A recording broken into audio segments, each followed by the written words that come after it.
আসসালামু আলাইকুম। এখন আপনারা দেখবেন সংবাদ শিরোনাম। কার্যক্রম নিষিদ্ধ আওয়ামী লীগের আগামীকালের কর্মসূচি ঘিরে উদ্বেগ উৎকণ্ঠা, আগুন ও ককটেলের ভয় দেখিয়ে ফিরে আসার চেষ্টা, নাশকতা ঠেকাতে সতর্ক আইন শৃঙ্খলা। দেশের জানমাল রক্ষার স্বার্থে আমরা রাজপথে থাকব। আইন শৃঙ্খলা বাহিনী যে তৎপরতা, এই দুইটার ক্ষেত্রে আমার কাছে এখন পর্যন্ত মনে হচ্ছে এটা এখানে খামতি আছে। রাজনৈতিক দলগুলোর মধ্যে যদি নিজেরা বেশি বিরোধে জড়িয়ে পড়েন, তখন কিন্তু একটা জায়গা তৈরি হবে যেখানে আবার অন্তর্ঘাতের যারা করতে চায় তারা সুযোগ পেয়ে যাবে। রাজধানীতে বাসে আগুন, ককটেল বিস্ফোরণ, সন্দেহভাজন দেখলেই গ্রেফতারের সিদ্ধান্ত। আটককৃতদের বেশিরভাগই নিষিদ্ধ আওয়ামী লীগ। ভারতে বসে অস্থিতিশীলতা তৈরির চেষ্টা করছেন শেখ হাসিনা। অভিযোগ, মির্জা ফখরুলের নোট অফ ডিসেন্ট সহ সনদ বাস্তবায়ন চায় বিএনপি। নোট অফ ডিসেন্টগুলোর ক্ষেত্রে বলাও আছে সনদে যে দলগুলো যদি নির্বাচনী ইশতেহারে উল্লেখ করে জনগণের ম্যান্ডেট পায়, নোট অফ ডিসেন্টগুলো তারা সেইভাবে বাস্তবায়ন করতে পারবে। জুলাই সনদের আইনি ভিত্তি ছাড়া কোনো নির্বাচন নয়। নয়াপল্টনে 8 দলের সমাবেশে জামায়াত আমির। নভেম্বরে গণভোট না হলে আন্দোলনের হুঁশিয়ারি। জুলাই বিপ্লবকে স্বীকৃতি দিতে হবে। যারা জুলাই বিপ্লব মানবেন না, তাদের জন্য 26 সালের কোনো নির্বাচন নাই। পদে না থেকেও বিএনপির মনোনয়ন পেয়ে চমক দেখালেন খুলনার নজরুল ইসলাম মঞ্জু। আদর্শের জয় বলছেন জনপ্রিয় এই নেতা। যে ফোনের অপেক্ষায় ছিলাম, সে প্রত্যাশিত ফোন যখন এলো, তখন আল্লাহর প্রতি শুকরিয়া আদায় করি। সর্বপ্রথম আল্লাহ আমাদের উপর রহমত জারি করেছেন এবং ভারতের চেয়ারম্যানকে আমি ধন্যবাদ দিয়েছি। আসসালামু আলাইকুম। এখন দেখবেন সংবাদ বিস্তারিত। ঢাকা যেন উদ্বেগ আর উৎকণ্ঠার নগরী। 13 নভেম্বর আওয়ামী লীগের লকডাউন কর্মসূচি ঘিরে শঙ্কায় রাজধানীবাসী। গত কয়েকদিন ধরে বিভিন্ন স্থানে বাসে অগ্নিসংযোগ ও ককটেল বিস্ফোরণের ঘটনায় আতঙ্ক আরও বেড়েছে। রাজপথে নাশকতা ঠেকাতে আইন শৃঙ্খলা বাহিনীর পাশাপাশি সতর্ক অবস্থানে রাজনৈতিক দলের নেতারাও। কেউ বলছে এটা নিছক শোডাউন, কেউ বলছে ফিরে আসার চেষ্টা। বাসে আগুন আর ককটেলের ভয় দেখিয়ে আওয়ামী লীগ তাদের অস্তিত্ব জানান দিতে যাচ্ছে। একের পর এক বাসে আগুন, ককটেল বিস্ফোরণ। গত কয়েকদিন ধরেই চলছে এমন পরিস্থিতি, যার বলি ময়মনসিংহের সেই ঘুমন্ত বাস চালক জুলহাস মিয়া। রাজধানী সহ দেশের বিভিন্ন স্থানে আগুন আর ককটেল বিস্ফোরণের ঘটনায় বাড়ছে উদ্বেগ। 13 নভেম্বরের কর্মসূচি ঘিরে কার্যক্রম নিষিদ্ধ দল আওয়ামী লীগের সম্ভাব্য নাশকতা প্রতিরোধে আইন শৃঙ্খলা বাহিনীর পাশাপাশি সব রাজনৈতিক দলকে মাঠে থাকার আহ্বান সরকারের। এ অবস্থায় রাজনৈতিক দলগুলোর পরিকল্পনা কি? দেশের জানমাল রক্ষার স্বার্থে আমরা রাজপথে থাকব, সরকারকে সহযোগিতা করব এবং এই ধরনের নাশকতার ব্যাপারে আমরা দাঁত ভাঙার জবাব দেওয়ার জন্য প্রস্তুত আছি। এই রাজনৈতিক দলগুলোর মধ্যে যদি নিজেরা বেশি বিরোধে জড়িয়ে পড়েন, তখন কিন্তু একটা জায়গা তৈরি হবে যেখানে আবার অন্তর্ঘাতের যারা করতে চায় তারা সুযোগ পেয়ে যাবে। সেই জায়গাটা খেয়াল রাখা। ভাবে একটি নিষিদ্ধ দল দেশ অস্থিতিশীল করার অপচেষ্টা করছে। গত 24 ঘন্টায় নাশকতার অভিযোগে 17টি মামলা ও 50 জনকে গ্রেপ্তার করেছে ডিএমপি। এসব তথ্য জানিয়েছেন ডিএমপির কমিশনার শেখ মোহাম্মদ সাজ্জাদ আলী। আইনশৃঙ্খলা পরিস্থিতি নিয়ে দুপুরে ডিএমপির মিডিয়া সেন্টারে ব্রিফিংয়ে তিনি জানান, অক্টোবর থেকে নিষিদ্ধ আওয়ামী লীগের 14টি মিছিলে জড়িত থাকার অভিযোগে 552 জনকে গ্রেপ্তার করা হয়েছে, যাদের বেশিরভাগই ঢাকার বাইরে থেকে টাকার বিনিময়ে আনা হয়েছিল। মিছিলে অপ্রাপ্তবয়স্কদের ব্যবহার করার কথাও জানান কমিশনার।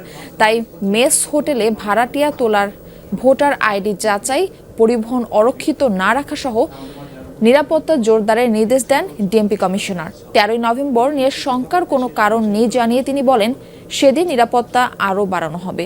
আইনজীবীদের আদালতে যেতে বাধা দেওয়ার সুযোগ নেই।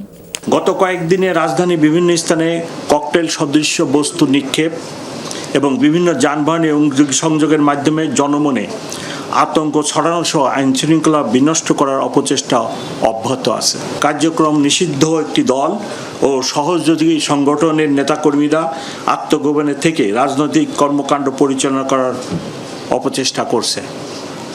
এরই অংশ হিসেবে রাজধানীর বিভিন্ন স্থানে ঝটিকা মিছিলের মাধ্যমে জনমনে আতঙ্ক সৃষ্টির চেষ্টা করছে। জুলাই সনদ না মানলে ২৬ সালে কোনো নির্বাচন হবে না, এমন মন্তব্য করেছেন জামায়াতে ইসলামীর আমির ডাক্তার শফিকুর রহমান। মঙ্গলবার পল্টন মোড়ে ৭ দল আয়োজিত মহাসমাবেশে এই মন্তব্য করেন তিনি।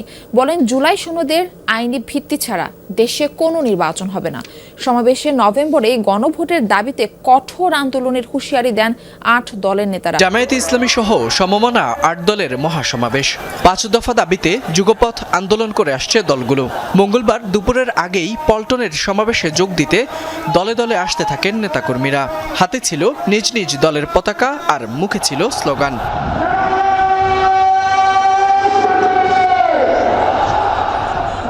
সমাবেশস্থল পল্টন বিজয়নগর হলেও মানুষের ব্যাপ্তি ছাড়িয়ে যায় কাকরাইল প্রেস ক্লাব ও বাইতুল মোকাররমের উত্তর গেট সহ চারপাশে।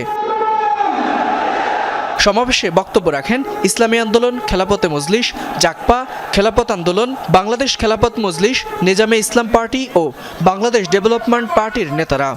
জুলাই বিপ্লবকে স্বীকৃতি দিতে হবে।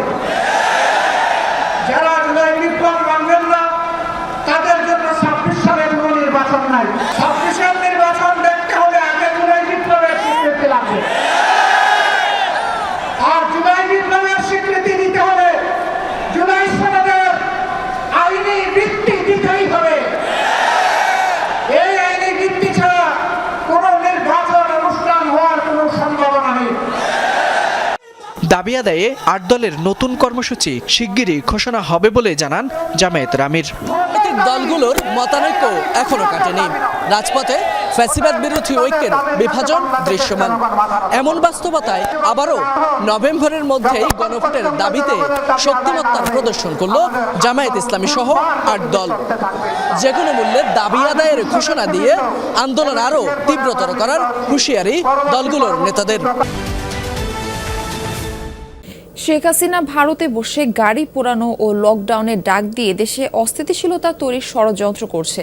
দেশবিরোধী চক্রান্তের অভিযোগে তাকে আর দেশে ফিরতে দেওয়া হবে না বলে হুঁশিয়ারি দিয়েছেন বিএনপি মহাসচিব মির্জা ফখরুল ইসলাম আলমগীর। মঙ্গলবার দুপুরে ঠাকুরগাঁওয়ের সদর উপজেলার বড়গাঁও ইউনিয়নের লক্ষ্মীরহাট উচ্চ বিদ্যালয় মাঠে মতবিনিময় সভায় অংশ নেন তিনি।